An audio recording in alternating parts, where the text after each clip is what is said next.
నమస్తే, welcome to తొలి వెలుగు. నేను మీ విజయ్.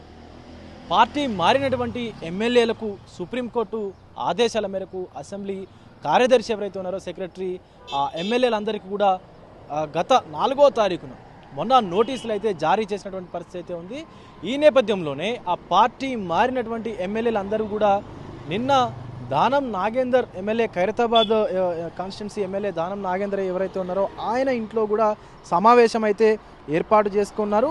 సో పార్టీ మారినటువంటి ఫిరాయించినటువంటి ఎమ్మెల్యే దానం నాగేందర్, తెల్ల వెంకట్రావు, కడియం శ్రీహరి, గూడెం మహిపాల్ రెడ్డి, కాలే యాదయ్య, బండ్ల కృష్ణమోహన్ రెడ్డి, అలాగే ప్రకాష్ గౌడ్, డాక్టర్ సంజయ్ కుమార్, అరికపూడి గాంధీ, అలాగే పోచారం శ్రీనివాస్ రెడ్డిలు కూడా ఈ యొక్క సమావేశంలో అయితే పాల్గొన్నారు. అయితే ఈ పార్టీ మారినటువంటి ఎమ్మెల్యేల విషయంలో బీఆర్ఎస్ మాత్రం వెనక్కి అయితే తగ్గడం లేదు. సో మొదటి నుంచి కూడా ఈ విషయంలోనే న్యాయ పోరాటం కూడా చేస్తూ వచ్చింది. సో పార్టీ మారిన వారిపైన అనర్హత వేటు వేయాలంటూ కూడా హైకోర్టులో అయితే పిటిషన్ అయితే దాఖలు చేసినటువంటి విషయం కూడా మనకు తెలిసిందే. అయితే ఈ డివిజన్ బెంచ్లో ప్రతికూల తీర్పు వచ్చింది. సో చర్యలు తీసుకునేటువంటి విషయంలో స్పీకర్దే తుది నిర్ణయం అంటూ కూడా మనకు ధర్మాసనం అయితే స్పష్టం చేసింది. సో ఆ టైం బాండ్ అంటూ ఏం లేదని చెప్పి పేర్కొన్నటువంటి పరిస్థితి కూడా ఉంది. అయితే డివిజన్ బెంచ్ తీర్పును బీఆర్ఎస్ పార్టీ సుప్రీంకోర్టును ఆశ్రయించింది దీనిపైన. సో దీనిపైన తాజాగా విచారణ సుప్రీంకోర్టు కూడా కీలక వ్యాఖ్యలు చేసింది. విచారణ అనంతరం తగినటువంటి సమయం అంటే ఎంత అంటూ కూడా ప్రశ్నించినటువంటి పరిస్థితి కూడా ఉంది. సో ఇదే నేపథ్యంలో నిన్న ఈ సమావేశం అయితే ఏర్పాటు చేసుకున్నారు ఈ పార్టీ మారినటువంటి ఎమ్మెల్యేలందరూ కూడా. సో దీంతో ఈరోజు ఇంకొకటి ముఖ్య విషయం ఏంటంటే ఈరోజు సిఎల్పి సమావేశం కూడా ఉంది. సో మరి ఈ సిఎల్పి సమావేశానికి ఈ పార్టీ ఫిరాయించినటువంటి ఎమ్మెల్యేలు హాజరవుతారా లేదా అన్నటువంటి విషయం అయితే వేచి చూడాల్సినటువంటి పరిస్థితి ఉంది. ఒకవేళ కనుక హాజరు కాకపోతే వాళ్ళపైన ఎలాంటి చర్యలు తీసుకునేటువంటి అవకాశం ఉందనేది కూడా అటు కాంగ్రెస్ వర్గాల్లోనూ ఇటు బీఆర్ఎస్లోనూ కూడా కొంతవరకు అయితే ఉంది.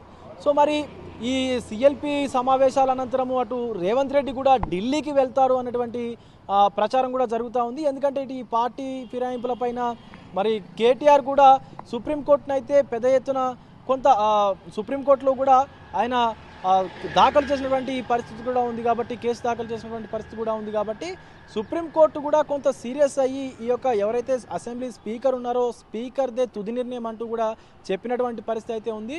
మరి ఖచ్చితంగా ఈ పార్టీ మారినటువంటి ఎమ్మెల్యేలు అలాగే అదే పార్టీలో కొనసాగాలా, లేకపోతే వాళ్ళది ఆ యొక్క ఏదైతే స్థానం ఉందో, ఏదైతే కాన్స్టిట్యున్సీ ఉందో ఆ కాన్స్టిట్యున్సీ అన్నింటిలో కూడా ఉప ఎన్నిక నిర్వహించాలా అనేది సో మరి ప్రజలు నిర్ణయిస్తారు కాబట్టి ఖచ్చితంగా అటు సుప్రీంకోర్టు కూడా తీర్పును కూడా మనము స్వీకరించేటువంటి పరిస్థితి లేదు కాబట్టి ఇప్పుడు అంతా కూడా అసెంబ్లీ స్పీకర్ చేతుల్లో ఉంది కాబట్టి అసలు కొంతమంది ఏమో అటు బీఆర్ఎస్ శ్రేణులు చూసుకున్నట్లయితే ఖచ్చితంగా ఈ ఎన్నికల్లో ఈ యొక్క కాన్స్టిట్యున్సీలో ఈ యొక్క పార్టీ మారినటువంటి ఎమ్మెల్యేలు ఎవరైతే ఉన్నారో వాళ్ళందరి కాన్స్టిట్యున్సీలో కూడా ఖచ్చితంగా ఉప ఎన్నిక రాబోతుందని చెప్పేసి కూడా పెద్ద ఎత్తున జోరుగా ప్రచారం అయితే చేసుకుంటా ఉన్నారు. బట్ అటు ఈ పార్టీ మారినటువంటి ఎమ్మెల్యేలు మాత్రం కొంత ధీమా వ్యక్తం చేస్తూ ఉన్నారు. ఖచ్చితంగా మేము ఇదే పార్టీలో కాంగ్రెస్లోనే కొనసాగుతాము, మాకు ఎలాంటి ఉప ఎన్నిక రాదు అన్నట్టుగా కూడా వాళ్ళైతే కొంత ధీమా అయితే వ్యక్తం చేస్తున్నటువంటి పరిస్థితి అయితే కనిపిస్తూ ఉంది. మరి వేచి చూడాల్సినటువంటి పరిస్థితి అయితే ఉంది.